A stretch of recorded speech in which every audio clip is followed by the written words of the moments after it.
এক গাঁয়ে এক চাষি ছিল। গায়ে গতরে খাটতেই তার যত আলিস্যি, রয়ে বসে ঝিমিয়ে ঝিমিয়ে দিন কাটাতেই সে ভালোবাসত। কাজের দুনিয়ায় অলস লোকের দুর্গতি হবেই, সেই অলস চাষিরও একদিন তাই হলো। একখানা ঘোড়ার গাড়ি ছিল সেই চাষির, হাড় জিরজিরে দুটো ঘোড়া, একটা ঝরঝরে গাড়ি। দেখেই বোঝা যায় ঘোড়া দুটোর তেমন তাগত নেই। চাষিটা যেমন অলস ছিল তেমনই আবার একটু কিপটেও। ঘোড়াগুলোকে তেমন দানাও খাওয়াতো না পেট পুড়ে। মাঠের ধারে ছিল কিছু রোদে পোড়া শুকনো ঘাস, দুবেলা ঘোড়া দুটো তাই চিবিয়েই বাঁচার রসদ নিত।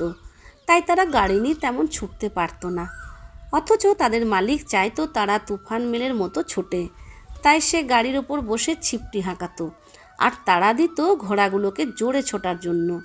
একদিন চাষি তার ঘোড়ার গাড়ি নিয়ে গায়ের সীমানা ছাড়িয়ে মাঠের পথ ধরে যাচ্ছিল। টানা বৃষ্টি হয়েছে কদিন, বৃষ্টিতে মাটির কাদায় মেটো পথ যাচ্ছে তাই চেহারা নিয়েছে।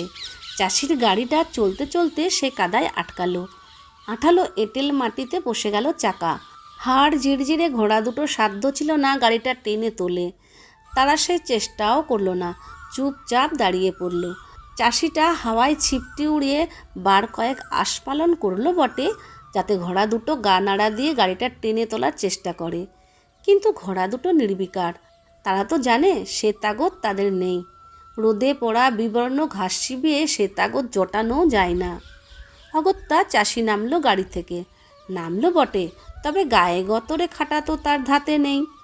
রীতিমতো অলস মানুষ যে সে, তাই গাড়িখানা কাদা থেকে তোলার কোনো চেষ্টাই সে করলো না। এদিক ওদিক খানিকটা ঘোরাঘুরি করে দেখলো, ধারে কাছে কোনো মানুষজন নেই। কাউকে ডেকে যে খানিকটা তোলার ব্যবস্থা করবে তারও উপায় নেই।